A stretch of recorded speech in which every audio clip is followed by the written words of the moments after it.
छठियार एगो ऐसा चीज हमें पंकज बाबा कि छठियार में जौन काम हो जाला उ लड़का का अंश में चल जाला।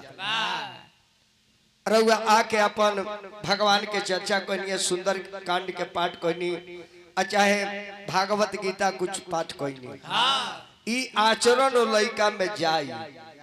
ऐसे कभी भी लड़का के जन्म में ऑर्केस्ट्रा ना चाहिए, नचनिया ना चाहिए, लेकिन ऑर्केस्ट्रा ना तो ना सोरे न तो दुआ ना जरूर ओई में उ घीचिए ले जाए। यही से छठियार के दिन नीमन नीमन चीज बनावल जाला, नीमन में प्रोजन बनावल जाला, भोजन बनावल जाला, और जौन चीज छठियार में डाल दियाला उ लइका का अंश में चल जाला। बबुआ जाना का नाम संस्कार है। फिर हमारे महावीर भैया मुखिया जी के परम मित्र मानी राव नाम में बुरी में हमरा लोड हो गई बा। मोटरिया का ना ए घरे हम नैहर भागत नहीं खी काहे जी मलमास चढ़ल बा, ऐसे के नैहर भाग के जाए टाइम निमन नहीं खे, ताड़ी पानी के दिन बा जाए नहीं हो तो कोनो चीखना ले कोनो घींचे लगी। हाँ चीखने पर चीख जाई कोनो। लेकिन और जब महावीर भैया का आदेश बताए, लेकिन 10 मिनट चर्चा के बाद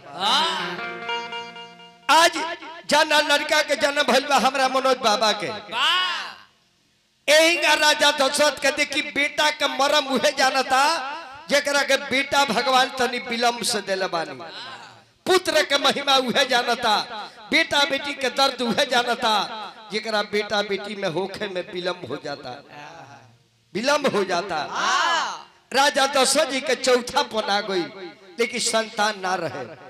लेकिन अयोध्या के कानून रहे कि केहू भी प्रजा के लड़का होखे तो सबसे पहले महाराज के गोद में आ जाओ, जाना सर राजा के बुझाइल कि ना ना हमारा संतान के आवश्यकता नहीं के, सब प्रजा हमार संताने बाड़े। बबुआ एक दिन देवता लोग के दरबार लागो रहे, वही में इंद्र भगवान के दरबार में राजा दशरथ जी गईनी, और जाना कुर्सी पर दशरथ जी बैठल रहनी, इंद्र भगवान ओकरा के धुआवे लगनी। नारद जी नारायण नारायण करते महाराज दशरथ जी के यहाँ जाके कहनी कि महाराज एगो बात जननी है, जाना कुर्सी पर हुआ बैठल रहनी, राजा धुआवले है का है रुआ निसंतानी बानी। वही दी राजा के बुझाइल के हमरू के लोग निसंतानी कहे वाला लोग बा। एक मतलब कि सबके अपन समझता नहीं, लेकिन लोग हमरा के अपन समझत नहीं के। वही दिन तुलसी बाबा लिखतानी, राजा के मन में बड़ी गलानी भई।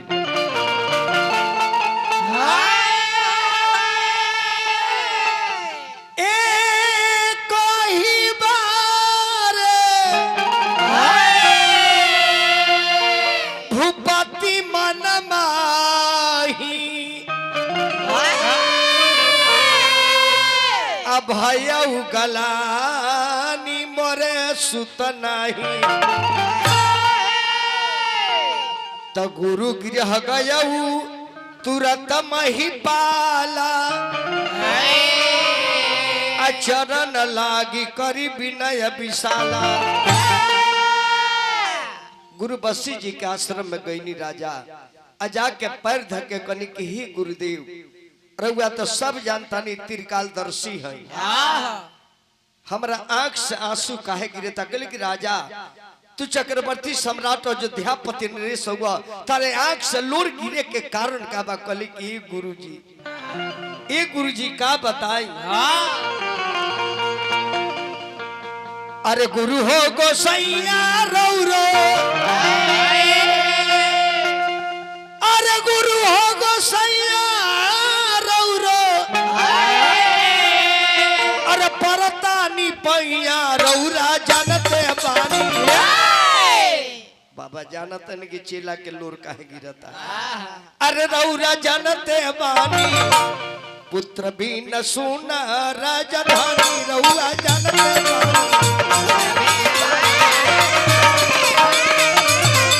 पुत्र भी न सुना राजधानी रौरा जानते बानी। ए पंकज बाबा घरवा में बाड़ी हमरा तीन तीन गो रानी रउआ जानत बानी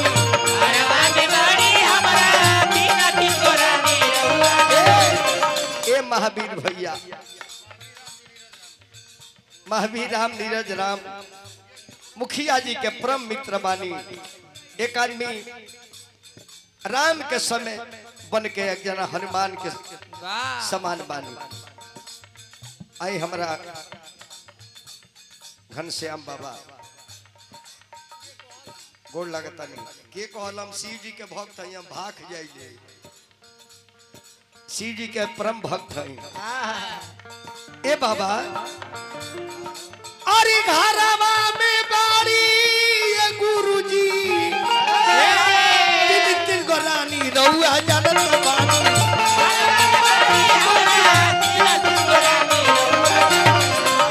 लोगवा कहेला निसंतानी रउआ जानत बानी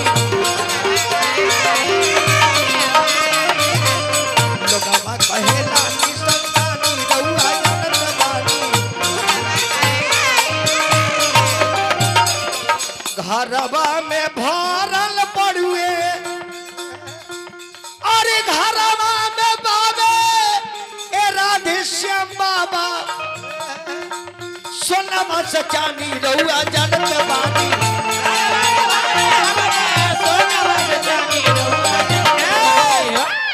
बाकी बेटा भी न सुन राजधानी रउआ जानत बानी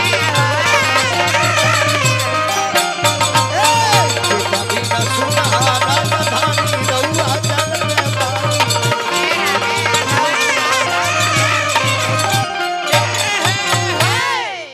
गुरु जी कहनी कि हे राजन एगो काम करो धरहु धीर होई हे सुतचारी एगो बेटा खातिर हुआ तारा ई गुरु जी के आशीर्वाद बा तारा 4 गो बेटा होई है। कहली कि बाबा एगो जेकरा लड़का ने के 4 गो केंग हो जाई। कहली कि विश्वास कर राजन एकरा खातिर पुत्र बेटी जकराओ आई हमरा संधि जी बैराम भाई के संधि हमरो माला एगो पहली माला संधि जी ए संधि जी आई एगो माला पहनी वो दिने का माड़ो में गोइल बानी यहाँ लेनी देनी खाती झंझट बहरे तो हम ही जाके फरिया मनी कहने के बैराम भाई चुप चलबा कि ना दहेज का बोले ला दुल्हन ही दहेज है बहु निमन मिल गई तो बनहन खोलाई में पाड़ा पाड़ी कहे के मगता रहो बाबूआ धारा हो धीर हो हे सुतचारी आ त्रिभुवन विविध भक्त है जा राजन तेरा 4 गो बेटा होई लेकिन पुत्र वेशी जग करावो। कली के बाबा हु जग के ना होई तो गुरु वशिष्ठ श्रृंगी ऋषि ही बुलावा। कहले कि हे राजन तारा खानदान में जितना लोग के बाल बच्चा भइल बा सब जग हम करोले बानी लेकिन अब की पारी तारा बेटा खातिर हम जग ना कराए हम चलतनी छपरा जिला में तो गुरु वशिष्ठ श्रृंगी ऋषि ही बुलावा आ पुत्र काम सुबह जगे कहले कि ई जग हम ना कराए पंकज बाबा काहे कि जहां लड़का होखेला जोगाड़ बा उस श्रृंगी बाबा जाना तरह की जोगाड़ कहाँ बा। रावण बड़ी रहे ए भाई हो रहे वो रावण के जब पता लागल कि राम जी हमरा के मार दी है तो रावण प्रतिज्ञा कर श्री राम जी मार दी है इकर न बिया होई आ न लइका होई न रावण माराई तो कौशल्या के अपहरण करा लेलो और शादी करे गए कौशल्या से चाचा और कौशल्या का अपहरण हो गई बा बड़का के सवाल बा। कौशल्या के बाप सोचले जे बेटी होइया ने के बारात के जवाब का दी कहां से बेटी ले आई तो अपना मंत्री के बोलोला सुमंत के कहले कि देखो सुमंत तू मंत्री हुआ घर के मालिक बाड़ा हमारा इज्जत के सवाल बा तू अपना बेटी के दे दे जे कन्यादान करके अपन लाज के हम बचा ली। तो सुमंत के लड़की सुमित्रा से बियाह हो गई उन्हें सब बारात लौट के आई देखो काठ के बक्सा में रावण कौशल्या के दहवा दिल रहे उ बक्सा के खुलवाल गई तो लड़की रहे राजा दशरथ जी कल कि तू अतः हमार नाम कौशल्या है और उहे संगे हमार शादी रहुए, लेकिन रावण हमरा के बक्सा में बंद करा के पानी में दहवा दिल बा। कहले तो ते में तहार का दोष बा, तू चलो। अब रावण जान गल के लो एगो बिया रोकता नहीं तो डबल को ले लो। त रावण के लगा हठ जोग रहे, हठ जोगी रहे रावण। अपना मंत्र के द्वारा सोचलस कि बियाह करिए लेता तो बियाह कोले से का फायदा, उहे काम करे। त मंत्र के द्वारा राजा दशरथ के मणि के अपहरण कर लेलो कि ना मणि रही ना लड़का होई, करो 11 गो करता रहो कर आ ले जाके मड़िया लंका में एगो घाड़ा में रख देता। ओकर माई कहलिए बेटा रावण ई का हो, आ त जहर हो जे पी उमर जाई। अब बद के जानते बानी राधेश्याम बाबा, जवना चीज पर बैन लगा दे माना को दे बद के नजर ऊपर जाला। बद के लोग कहला जे कीरिन उगल बा, गोरहन लागल बा, तकियो जो नाक खराब हो जाई। बद के लोग झांकले जे केंगा लागल बा। जेंगा अपना बिहार में दरुइया बन बा पहले चालू रहे तो उतना मन ना करे, आयो बेबरा बद के मन करता। आइहो लोग नहीं के देखो जे माल कवन हो, पहले हिलावे लो जो ओरिजिनल है कि डुप्लीकेट। अब तो अनहरे में जाता रहे तलाक दे उझिल के गिरी सकी मोबिल तर दे मरल है अब पर दे चलते बा। हाँ अपना घरे फगुआ के पुआ बनेला तो लइका ना खइए सब। अब बैन में करिया अगर पूरा जाओ जरल तो दांत में लेके कौआ खाली भागे लगे सब। वही रावण के माई सोचलस कि कहत जे पी मर जाई त काहे नहीं पी के मर जाई। पुलस ऋषि के खानदान के हमने कहाई और खानदान में तागी लगावता। जे भी रावण के माई घाड़ा उठौलस तल रावण देखल रावण एक लात मरलस तो लंका से घाड़ा आ गई अपना जिला में। सिरिंगी बाबा पूजा करो तले हाथों में गिर गई, करे जो हो तो निमन चीज बा एकर नाश ना होला। उहे अग्नि देवता के आवाहन करके कहले जी अग्नि देव ई थाती रुआ के देता नि समय आई त मांग ले। ई बात वशिष्ठ मुनि के पता बा जे बाबा कहां जुगाड़ बा धइले बारे। आ एक बूंदों में से रावण के माई पी गई तभी विभीषण जी के जन्म हो गई। राजा दशरथ के खास बेटा विभीषण जी रहले, ऐसे ब्लड में मिल जाला। अंत में रामा दल में चल गए, रावण के दल छोड़ दे। अब श्रृंगी बाबा भक्ति सहित मुनि आहुत दिने आ प्रगट अग्नि चरु कर उहे समान निकलल। अग्निदेव कहनी कि बाबा अपन जोगाड़ ली। अब बाबा वशिष्ठ मुनि के देहनी, अब वशिष्ठ मुनि राजन के देनी कि राजन जथा जोग बना के तीनों रानी के पवा दी हो। बाबा पर विश्वास कर तारा 4 गो बेटा हुई। रानी हेने तूने घर में मार गहना पाना पहन के बैठल बारू, तारा मरद के चैन लगता। समाज के लोग जब निसंतानी कहता था हमार मुड़ी पूरा खानी फूल जाता। अरे खाइला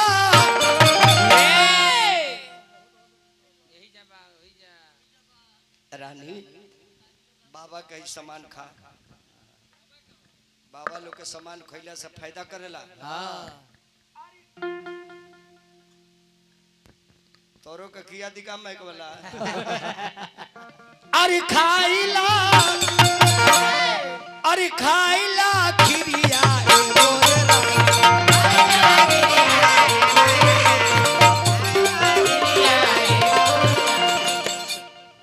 बड़ी रानी खाला हो छोटी रानी खाला, बड़ी रानी खाला हो छोटी रानी खाला, बड़ी रानी खाला हो छोटी रानी खाला, बड़ी रानी खाला हो छोटी रानी खाइला। अरे खाइला खिरिया एक कई तीनों रानी बाबा के प्रसाद पवली। भविष्य तो बदले लागल। अब देहिया उभड़ खाबड़ होखे लागल, देह पियराए लागल, ओठ झुराए लागल, मन ठीकरा पर जाए लागल। अब राजा के लगे आके तीनों रानी कहतरी कि महाराज इकर मतलब जे गुरु जी के कृपा ठीक बा, ठीक बाड़ी तू हो इनकर में डबल बका हो कहतारी कि महाराज हर महतारी के लालसा होला, हमनियों के माई के हर माई का लालसा होला कि हमरा बेटा होई, अफसर बनी, सब दुख हो रहा जाए। वही मनोज बाबू के मनोज बाबा के लड़का भइले तो कितना सपना होई हमार बाबू आईएएस बनी है तो हमार नाम रोशन करी। 50 रुपए दे तनी हल्का न पड़त महाराज, उ लड़कवा के 50 रुपए कीमत बा महाराज। हल रानी लोग कहता अरे खेलैती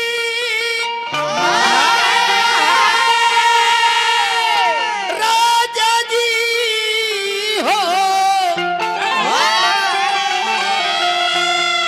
अरे खेलैती ये सैया जी एगो होरिला होइते गोदिया में खेलैती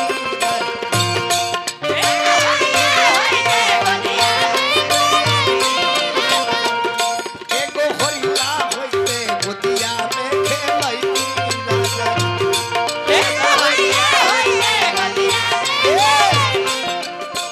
ए सैया जी ए बलमुआ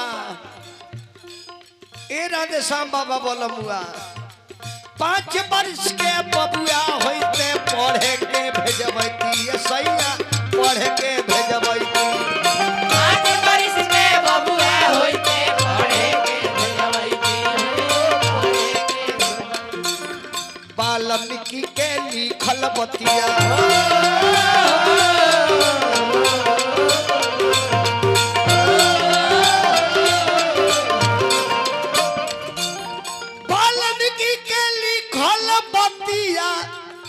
अरे बबुआ से पढ़वैती अपना दिलावा के लाला सा पुरैती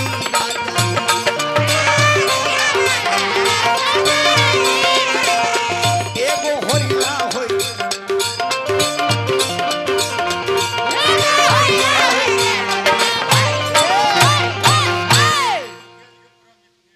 फिर नीरज राम महावीर राम मुखिया जी के प्रिय मित्र समय करीब करीब आवे लागल। नीरज भैया चैत का महीना आ गई, नवमी तिथि मधुमास पुनीता शुक्ल पक्ष अभिजित हरि प्रीता मध्य दिवस अतिशीत नघामा पावन कालू के रानी लोग के तो दर्द बढ़े लागल बढ़े लागल। राजा से कहता कि महाराज अब हमार दौरत सहात नहीं खे पूरा पीरा में रहे के बाद जेगर लइका होला होगा तोरा भइल बकी ना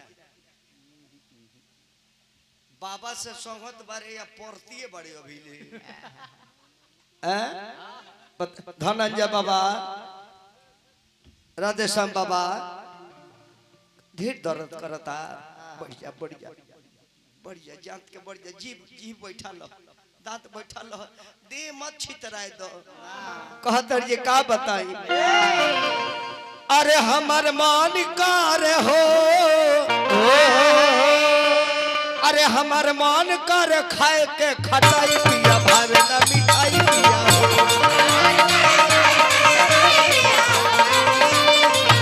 हमर मान कर खाए के खटाई पिया भावे ना मिठाई पिया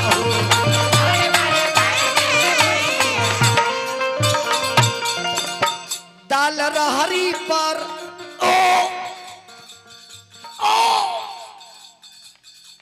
करत रियाज को ले जो दिन ना रियाज करे के पड़ी। फिर हमरा प्रमादनीय मुखिया जी माने श्री जितेंद्र बाबा जी हजारों लाखों रुपया दलबानी भगवान से निवेदन करो, दुर्गा जी से आग्रह करो पद प्रतिष्ठा मान सम्मान समाज में बना रहे। और जनता के प्रति स्नेह जागर रहे। फिर भूतपूर्व से रहुआ वर्तमान में होखी, भगवान से कामना बा। डाल रहरी पर ओ करता कोर जे रियाज रही ओई दिन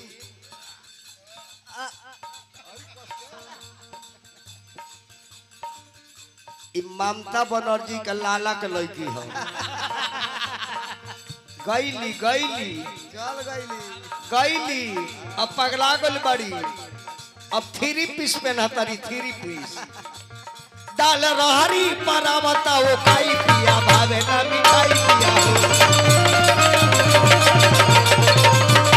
डाल रहरी पर आवता वो खाई पिया भावे ना मिठाई पिया हो।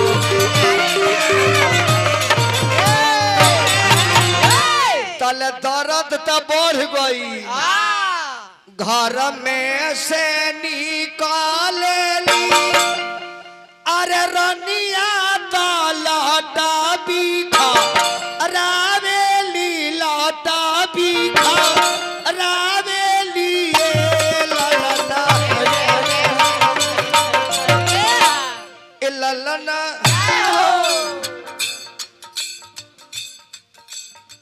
देह बटोर के बैठा होगा बैठल जाला है।